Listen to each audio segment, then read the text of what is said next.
So, Genisys changes the future with timelines. Who would have guessed? We now have a Terminator multiverse. So, what cool things could we expect from the next two sequels? Okay, just for anyone who is watching this and hasn't seen Genisys, big spoiler alert.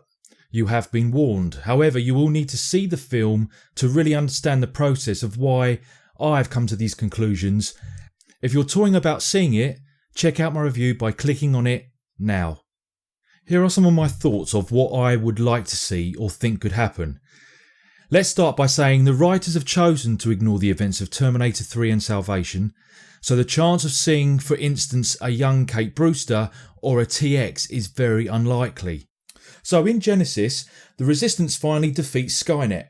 They find the time displacement device and realise a Terminator was sent back to 1984. Kyle Reese offers to go back to rescue Sarah. Just as he's transported, he witnesses John being hijacked by Alex, who is a T-5000 played by Matt Smith. This tragedy causes a shift in the timeline and Kyle Reese travels to an alternate 1984. But this is not before seeing himself as a child because of timeline disbursement. The T-5000 infects John Connor with what can only be described as machine cells, effectively replacing his cells on a molecular level. This turns him into a new threat, the T-3000.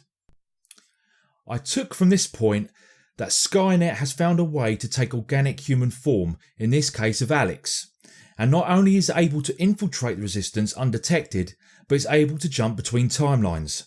So despite how many times Skynet has jumped dimensions, the results of the war has always been the same. That is until the T-5000 grabs John. For me, the big question after viewing Genisys was, who sent the T-800 to rescue a 9-year-old Sarah? After all, she was very vague in dialect when telling her story to Kyle. But as we understand it, her parents were killed before the Terminator she now refers to as Pops finds her. My theory is, according to Sarah, it was the T-1000 that murdered her parents, which Terminator Pops manages to dispose of, but she was never very clear on the details or actually saw what events took place. It could be, and this is what I'm thinking, as convoluted as the T-800 being the threat in the first place. But Sarah, Kyle or another changed the timeline by reprogramming it, but not before it killed her parents. After all, I can't imagine destroying a T-1000 was that easy, considering what they had to go through in the beginning of the movie. And let's not forget, after the T-800 finds Sarah, he didn't even look battle scarred, as I'm sure he would have if it had faced off against the T-1000. There's also the emotional damage once Sarah realises that the T-800 is responsible for her parents' murder, a conflict I'm sure the writers would like to visit. Throughout most of Genisys, Carl gives clear warning of what a Terminator is capable of, including Pops. So for me there is some danger surrounding the young T-800 appearing, but I can't help feel he was responsible for killing Sarah's family, whether he was tampered with or not. Even if it was just to pave the way, making her solely reliable on him for what is to come in the future. John Connor gets sent back in time as the T-3000 a few years before Sarah and Carl arrive in 2017. While John is there earlier, he's helping Cyberdyne create the T-800 chip, which in Judgment Day, Miles Dyson was close to creating before Linda Hamilton and crew made him aware of his mistake.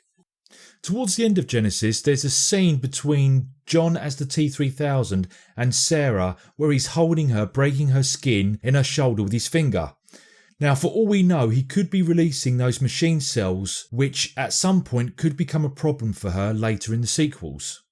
After stopping Skynet's plan for Genisys, Kyle Reese has some quiet words with his younger self of what I can only guess is the story of what actually happened.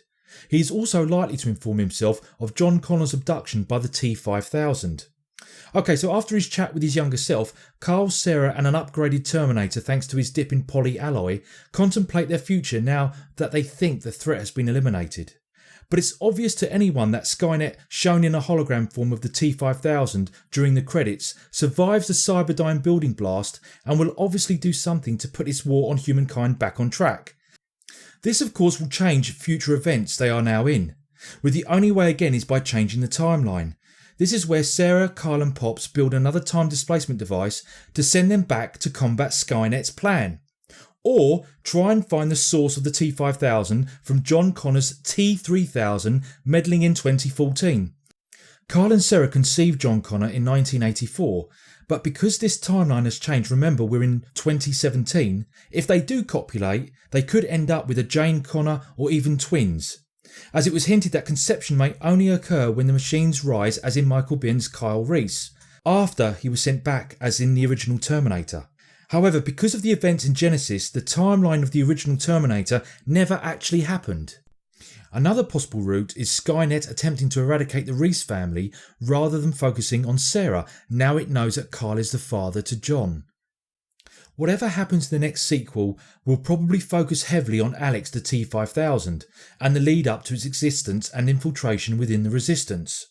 And for me the biggest question is, will Arnie's upgraded Terminator be their biggest threat in the last film, somehow being used as a big pawn in a number of timelines? My guess is yes, as it would literally bring the franchise full circle. I'm only guessing at this stage, but more than likely some important events in Genisys will replay in the next two sequels, with some events crossing paths from the first. Whatever happens, it should improve the Genisys storyline further and answer those questions we are all dying to know. As a side note, according to rumours, the next two films will be made back to back, with the final film being shown in 2019, the year the rights revert back to James Cameron. So what's your interpretation of Genisys? Where do you think the trilogy is headed? Please leave your comments below and don't forget to subscribe and like the video. Thanks for watching, and until next time.